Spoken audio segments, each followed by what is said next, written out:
नमस्कार दोस्तों, आज हम अध्याय सदिश बीजगणित का भाग 6 पढ़ने वाले हैं।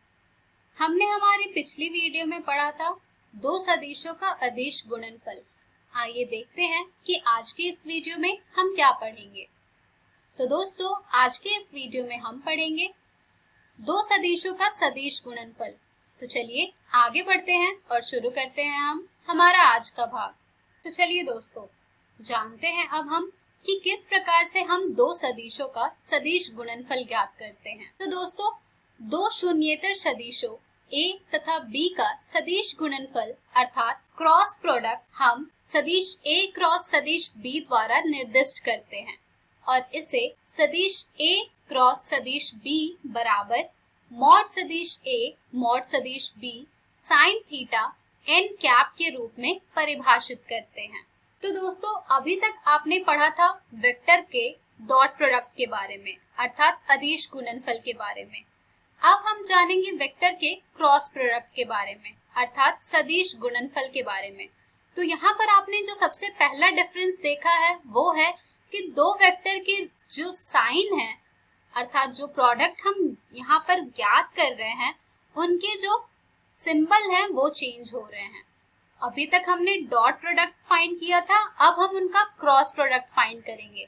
तो क्रॉस प्रोडक्ट फाइंड करने का जो फॉर्मूला होता है वो होता है mod a vector mod b vector sine theta n cap. Sine theta जैसा कि आप सब जानते हैं थीटा पर डिपेंड कर रही होगी और जो n कैप यहाँ पर आपको दिख रहा है ये n कैप डिनोट कर रहा है उन दोनों वेक्टर से बन रहे डायरेक्शन को। आइए देखते हैं इसे। तो दोस्तों, ये रहे हमारे दोनों वेक्टर, वेक्टर a तथा वेक्टर b। जैसा कि आप सब देख पा रहे हैं यहाँ पर इन दोनों के बीच में जो एंगल बन रहा है वो है थीटा। अब यहाँ पर प्रश्न ये उठता है कि हम इनका डायरेक्शन कैसे बता पाएंगे। या तो इनका डायरेक्शन इनवर्ड होगा या तो इनका डायरेक्शन आउटवर्ड होगा। आउटवर्ड होगा तो वो माइनस सिंबल में आ जाएगा। तो दोस्तों, इसके डायरेक्शन को फाइंड आउट करने के लिए हम यहाँ पर यूज करेंगे right hand thumb rule. Right hand thumb rule जैसा कि आपने अपने फिजिक्स के चैप्टर में भी पढ़ा होगा, वही चीज हम यहाँ पर भी अप्लाई करेंगे और फाइंड करेंगे हमारे इन दोनों वेक्टर के डायरेक्शन को। तो दोस्तों, according to right hand thumb rule यहाँ पर हमारा जो पहला वेक्टर होगा हम पहले अपने पाम को उसके डायरेक्शन में करेंगे और फिर जो हमारे दूसरे वेक्टर की डायरेक्शन होगी उसके तरफ हम हमारे हाथ से कर्ल बनाएंगे पहले वेक्टर से दूसरे वेक्टर की तरफ में। ऐसा करते समय जिधर भी हमारा थंब होगा उसी डायरेक्शन में हमारे a क्रॉस b वेक्टर की डायरेक्शन होगी।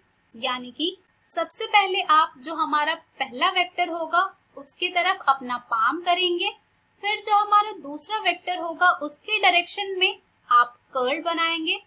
ऐसा करते समय जिस डायरेक्शन में आपका थंब होगा वही हमारे दोनों वेक्टर के क्रॉस प्रोडक्ट की डायरेक्शन होगी। तो दोस्तों, इस प्रकार से हम डायरेक्शन फाइंड करते हैं अर्थात n कैप फाइंड करेंगे कि वो पॉजिटिव है या नेगेटिव है। आइए इसके बारे में कुछ और जानकारी प्राप्त करते हैं। यहाँ पर जो थीटा है वो इन दोनों वेक्टर के बीच का कोण है जो कि 0 से लेकर पाई के बीच में लाई करता है। यहाँ पर हमारा जो n कैप है वो एक मात्रक सदिश है जो कि सदिश a तथा b दोनों पर परपेंडिकुलर है अर्थात लंब है। यहाँ पर भी अगर हमारा इन दोनों वेक्टर में से कोई एक वेक्टर 0 हो जाता है तो हमारा थीटा परिभाषित नहीं होता है, यानी कि थीटा अनडिफाइंड हो जाता है और ऐसी स्थिति में हमारा जो इन दोनों वेक्टर का क्रॉस प्रोडक्ट होगा वो भी 0 के बराबर हो जाएगा। तो दोस्तों, ये थी थोड़ी बहुत जानकारी cross product of two vectors अर्थात दो सदिशों का सदिश गुणनफल के बारे में। आइए अब इनके कुछ रिजल्ट्स को डिस्कस करते हैं। तो दोस्तों, यहाँ पर हमारा जो सबसे पहला महत्वपूर्ण बिंदु है वो होगा कि a क्रॉस b वेक्टर जो है वो एक सदिश है। जाहिर सी बात है कि वो एक सदिश होगा क्योंकि यहाँ पर जो आपने देखा कि a vector cross b vector बराबर होता है mod of a vector mod of b vector sine theta n cap के। तो यहाँ पर जो मॉड a वेक्टर है वो एक रियल नंबर है मॉड ऑफ बी वेक्टर जो है वो भी एक रियल नंबर है, साइन थीटा भी आपका रियल नंबर है, जो कि एक तरह के ये सारी मैग्नीट्यूड है, और एन कैप जो है वो आपके डायरेक्शन को बताता है, यानी कि ये यहाँ पर इनके क्रॉस प्रोडक्ट में मैग्नीट्यूड के साथ साथ डायरेक्शन भी है, इसलिए ये एक प्रकार का सदिश है। इसके बाद जो हमारा दूसरा रिजल्ट है वो है, मान लीजिए कि सदिश ए तथा बी दो शून्येतर सदिश हैं, तब सदिश ए क्रॉस सदिश बी बराबर होगा शून्य के यदि और केवल यदि सदिश ए और सदिश बी एक दूसरे के समांतर होंगे, अर्थात पैरेलल होंगे। यानी कि अगर हमें ये दिया हुआ है कि सदिश ए क्रॉस सदिश बी शून्य के बराबर है, तो यहाँ से हम ये कह सकते हैं कि ये शून्य के बराबर तभी होंगे जब ये दोनों सदिश एक दूसरे के पैरेलल होंगे। इसके बाद हमारा जो अगला रिजल्ट है वो कहता है कि अगर सदिश ए का क्रॉस प्रोडक्ट आप सदिश ए के साथ ज्ञात कर रहे हैं और वो आपको शून्य प्राप्त हो रहा है, तो इस स्थिति में हमारा जो थीटा होगा वो शून्य के बराबर होगा। और इसी प्रकार से अगर आप सदिश ए का क्रॉस प्रोडक्ट ज्ञात कर रहे हैं नेगेटिव ऑफ सदिश ए से और वो आपको शून्य प्राप्त हो रहा है, तो इस स्थिति में आपका जो थीटा होगा वो पाई के बराबर होगा। और दोस्तों इन दोनों स्थिति में हमारा जो साइन थीटा का मान होगा वो शून्य हो जाता है। अब अगर हमारे थीटा की वैल्यू पाई बाय 2 है, तो यहाँ से हमें ये प्राप्त होगा कि हमारा जो A vector cross B vector है ये बराबर हो जाएगा mod of A vector mod of B vector के, क्योंकि हमारा थीटा पाई बाय 2 है जो कि 1 के बराबर होता है। इसके बाद हमारा जो अगला रिजल्ट है इसे आप बहुत ही ध्यान से देखें, क्योंकि ये बहुत ही इंपॉर्टेंट रोल प्ले करेगा आपको क्रॉस प्रोडक्ट किन्हीं दो वेक्टर का फाइंड करने में। तो दोस्तों जब आप आई कैप क्रॉस आई कैप फाइंड करेंगे या जे क्रॉस जे कैप फाइंड करेंगे या के क्रॉस के कैप फाइंड करेंगे, तो वो आपको शून्य के बराबर प्राप्त होगा। लेकिन जब आप आई कैप क्रॉस जे कैप फाइंड करेंगे तो वो आपको के बराबर प्राप्त होगा। इसी प्रकार से जब आप जे कैप क्रॉस के कैप फाइंड करेंगे तो वो आपको आई कैप के बराबर प्राप्त होगा। इसी प्रकार से जब आप के कैप क्रॉस आई कैप फाइंड करेंगे तो वो आपको जे कैप के बराबर प्राप्त होगा। और ऐसा आप याद रखने के लिए आई जे के को अगर आप एंटी क्लॉकवाइज डायरेक्शन में घुमा करके देखेंगे तो वो आपको वही वैल्यूज देंगे जो कि यहाँ पर लिखी गई है, और अगर आप इनकी वैल्यू क्लॉकवाइज में फाइंड करेंगे तो आपको इनकी नेगेटिव वैल्यू मिलेगी। तो दोस्तों ये जो रिजल्ट है इसे आप जरूर अपने ध्यान में रखें, और इसे अच्छे तरह से ध्यान में रखने के लिए आप ये जो इमेज आपको स्क्रीन पर दिखाया जा रहा है इसका प्रयोग करें और इसे यूज करें क्वेश्चन को सॉल्व करने के वक्त। चलिए अब हम बढ़ते हैं हमारे अगले रिजल्ट की ओर, जो कि कह रहा है दो सदिश के बीच के कोण के बारे में। तो दोस्तों अगर कोई दो सदिश है, मान लीजिए ए और बी, और उनके बीच का कोण आपको ज्ञात करना है, तो वो आप ज्ञात करेंगे using the formula sin theta is equals to mod of vector A cross vector B upon mod of vector A mod of vector B, जहां से आपको थीटा की वैल्यू मिल जाएगी साइन प्रतिलोम mod A vector cross B vector upon mod A vector mod B vector. तो दोस्तों इन दोनों के बीच का कोण फाइंड करने का जो सूत्र है इसे आप जरूर अपने ध्यान में रखें। दोस्तों अब हम कुछ और रिजल्ट देखेंगे, जो कि है कि सदिश गुणनफल जो होता है वो क्रम विनिमय नहीं होता, यानी कि क्यूमुलेटिव लॉ को ये फॉलो नहीं करता है। क्योंकि मान लीजिए आपने कोई दो सदिश लिया है ए और बी, आप उनका क्रॉस प्रोडक्ट फाइंड करेंगे तो आपको वो उसी के बराबर नहीं प्राप्त होगा जब आप बी क्रॉस ए वेक्टर का प्रोडक्ट फाइंड करेंगे। तो आप चाहे तो कोई एक उदाहरण लेकर इसे स्पष्ट कर सकते हैं।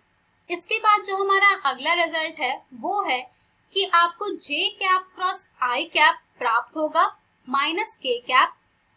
इसी प्रकार से के कैप क्रॉस जे कैप आपको प्राप्त होगा माइनस आई कैप। इसी तरह से आपको आई कैप क्रॉस के कैप प्राप्त होगा माइनस जे कैप। जैसा कि मैंने आपको अभी इससे पहले बताया था कि जब आप इसके क्लॉकवाइज डायरेक्शन में घूमेंगे, जो इमेज आपको दिखाई गई थी उसमें आपको इनकी नेगेटिव वैल्यूज मिलेगी, जिसका कि आप यूज करेंगे इनका क्रॉस प्रोडक्ट फाइंड करने में। कि अगर आपको जे कैप क्रॉस आई कैप मिल रहा है तो वहां पर आप माइनस के कैप लिखें। इसी तरह से आप फर्दर अगर आपको के कैप क्रॉस जे कैप प्राप्त हो रहा है तो वहां पर उनकी वैल्यू आप माइनस आई कैप लिखें। इसी तरह से अगर आपको आई कैप क्रॉस के कैप प्राप्त हो रहा है तो उनकी जगह पर आप माइनस जे कैप लिखें। इसके बाद हमारा अगला रिजल्ट कहता है कि यदि सदिश ए और सदिश बी त्रिभुज के संलग्न भुजाओं को निरूपित करते हैं तो त्रिभुज का क्षेत्रफल 1/2 मॉड सदिश ए क्रॉस सदिश बी के रूप में प्राप्त होता है।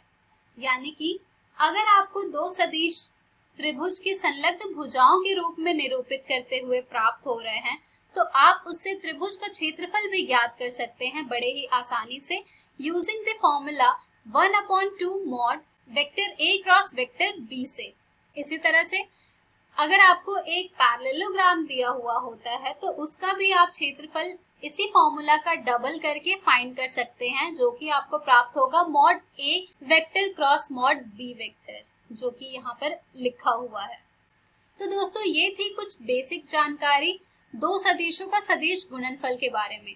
चलिए अब हम बढ़ते हैं इनके कुछ गुणधर्म के बारे में, जो कि हैं, पहला है, मान लीजिए सदिश ए, सदिश बी और सदिश सी तीन सदिश हैं, तब सदिश ए क्रॉस सदिश बी प्लस सदिश सी बराबर होगा सदिश ए क्रॉस सदिश बी प्लस सदिश ए क्रॉस सदिश सी के। यानी कि यहाँ पर डिस्ट्रीब्यूटिव लॉ फॉलो हो रहा है। तो ये हैं आपके सदिश गुणनफल के महत्वपूर्ण गुणधर्म। इसी तरह से हमारा जो अगला गुणधर्म है वो कहता है, मान लीजिए सदिश ए और सदिश बी दो सदिश हैं और लेम्डा एक अदिश है, तो आपको जब आप लेम्डा गुणे सदिश ए क्रॉस सदिश बी ज्ञात करेंगे तो वो आपको उतना ही प्राप्त होगा जब आप लेम्डा गुणे सदिश ए क्रॉस सदिश बी ज्ञात करेंगे या फिर आप सदिश ए क्रॉस लेम्डा सदिश बी ज्ञात करेंगे तो ये सभी आपको एक बराबर ही प्राप्त होंगे। और यही है आपका सदिश गुणनफल के महत्वपूर्ण गुणधर्म। तो दोस्तों इसी के साथ दो सदिशों का सदिश गुणनफल के बारे में जो भी जानकारी थी आपको यहाँ पर बता दी गई है। चलिए अब हम बढ़ते हैं इन पर आधारित कुछ प्रश्नों की ओर। जो पहला उदाहरण यहाँ पर हमने लिया है वो है, यदि सदिश ए बराबर है 2i कैप प्लस जे कैप प्लस 3k कैप और सदिश बी बराबर है 3i cap plus 5j cap minus 2k cap, तो मॉड सदिश ए क्रॉस सदिश बी ज्ञात कीजिए। आइए दोस्तों देखते हैं कि इसे हम किस प्रकार से ज्ञात करेंगे। तो दोस्तों यहाँ पर जो हमारा सबसे पहला काम होगा वो होगा कि सदिश ए क्रॉस सदिश बी ज्ञात करना। तो दोस्तों इसे ज्ञात करने के लिए हम यहाँ पर डिटर्मिनेंट मेथड यूज करेंगे, जिसमें हम यहाँ पर 3x3 में हम इसे ट्रांसफॉर्म करेंगे, जिसमें हमारे पहले रो में आएगा आई कैप, जे कैप और के कैप, दूसरे रो में आएगा हमारा वेक्टर ए की स्केलर कंपोनेंट और तीसरे रो में आएगा हमारे वेक्टर बी के स्केलर कंपोनेंट्स। इसके बाद जैसा कि आप डिटर्मिनेंट में फॉलो करते हैं उसी तरह से आप यहाँ पर भी फर्दर सॉल्व करेंगे।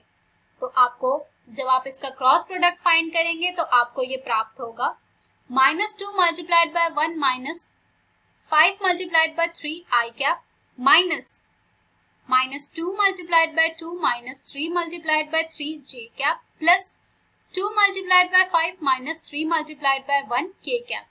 ऐसा हमने डिटर्मिनेंट का जो रूल है उससे सॉल्व किया है। डिटर्मिनेंट चैप्टर आपने पहले पढ़ रखा है, सेम उसी रूल को यहाँ पर अप्लाई करना है और इसे फर्दर सॉल्व करना है और क्रॉस प्रोडक्ट फाइंड करना है। अब जो ये वैल्यूज आई हैं इन्हें आप फर्दर सॉल्व करेंगे दोस्तों, तो यहाँ से आपको ये प्राप्त होगा -2 माइनस 15 आई कैप माइनस -4 माइनस 9 जे कैप प्लस 10 माइनस 3 के कैप। जिसे आप और सॉल्व करेंगे तो आपको यहाँ से ये मिल जाएगा -17 आई कैप प्लस 13 जे कैप प्लस 7 के कैप। तो दोस्तों ये आया है आपका क्रॉस प्रोडक्ट वेक्टर ए और वेक्टर बी का। अब आपको इनका मैग्नीट्यूड फाइंड करना है। तो इनका मैग्नीट्यूड आप कैसे फाइंड करेंगे? तो दोस्तों इनका मैग्नीट्यूड आप फाइंड करेंगे using the formula √-17 square plus 13 square plus 7 square. यानी कि जो आपका इनका प्रोडक्ट आया है उसके स्केलर कंपोनेंट्स का स्क्वायर करके उन्हें ऐड करके फिर उनका स्क्वायर रूट फाइंड करना है। तो इसे आप फर्दर सॉल्व करेंगे तो यहाँ से ये आपको मिल जाएगा अंडर रूट 289 प्लस 169 प्लस 49, जिसे आप फर्दर सॉल्व करेंगे तो आपको इनका मैग्नीट्यूड मिल जाएगा अंडर रूट 507। तो दोस्तों देखा आपने कि किस तरह से हमने mod vector A cross vector B find किया है। चलिए अब हम बढ़ते हैं हमारे अगले उदाहरण की ओर, जो कि है सदिश ए योग सदिश बी और सदिश ए घटा सदिश बी में से प्रत्येक के लंबवत मात्रक सदिश ज्ञात कीजिए, जहां सदिश ए बराबर है आई कैप प्लस जे कैप प्लस के कैप और सदिश बी बराबर है आई कैप प्लस 2 जे कैप माइनस 3 के कैप के। तो दोस्तों चलिए देखते हैं कि इस प्रश्न को हम किस तरह से हल करेंगे। सबसे पहले हम हमारा जो सदिश ए है वो लिख लेते हैं और सदिश बी जो है वो लिख लेते हैं। इसके बाद हम ज्ञात करेंगे इन दोनों का योग, फिर हम ज्ञात करेंगे इन दोनों का अंतर। तो दोस्तों जब आप इन दोनों वेक्टर का सम फाइंड करेंगे तो आपको प्राप्त होगा 2 I cap plus 3 J cap plus 4 के कैप, और जब आप इन दोनों वेक्टर का डिफरेंस फाइंड करेंगे तो आपको प्राप्त होगा माइनस जे कैप माइनस 2 के कैप। तो दोस्तों जब आपने इन दोनों का योग तथा अंतर ज्ञात कर लिया है सदिशों का, तो चलिए अब हम बढ़ते हैं इनके अगले स्टेप की ओर, जो कि कह रही है इस प्रश्न में। तो चलिए इनका क्रॉस प्रोडक्ट ज्ञात करते हैं। तो इनका क्रॉस प्रोडक्ट हम फाइंड करेंगे कुछ इस प्रकार से, जो कि हम डिटरमिनेंट मेथड से ही ज्ञात करेंगे। तो हमें यहाँ पर ये प्राप्त होगा इनका cross product minus 2 I cap plus 4 J cap minus 2 K cap, जिसे हम यहाँ पर सी वेक्टर मान ले रहे हैं। अब इसके बाद हमें मात्रक सदिश ज्ञात करना है, अर्थात इसका यूनिट वेक्टर फाइंड करना है। तो यूनिट वेक्टर फाइंड करने का जो फॉर्मूला है दोस्तों वो होता है C vector upon modulus of C vector. तो चलिए पहले हम mod of C vector find करते हैं। Mod of C vector is equals to under root minus 2 square plus 4 square plus minus 2 square, which is equals to under root 4 plus 16 plus 4, जिसे आप further solve करेंगे तो आपको ये मिल जाएगा अंडर रूट 24। इसके बाद यहाँ से आपको आपका अभिष्ट मात्रक सदिश मिल जाएगा, जो कि आपका बराबर होगा C vector upon mod of C vector के, जिसमें आप जब इनकी वैल्यू सब्स्टिट्यूट करेंगे तो आपको ये मिल जाएगा minus 2 I cap plus 4 J cap minus 2 K cap upon under root 24, यानी कि minus 2 upon under root 24 I cap plus 4 upon under root 24 J cap minus 2 K cap upon under root 24। तो देखा आपने दोस्तों कि किस प्रकार से हम यहाँ पर मात्रक सदिश ज्ञात करते हैं। तो इस तरह के और भी प्रश्न आपको आपकी एनसीईआरटी पुस्तक में मिल जाएंगे, जिन्हें आप जरूर हल करें।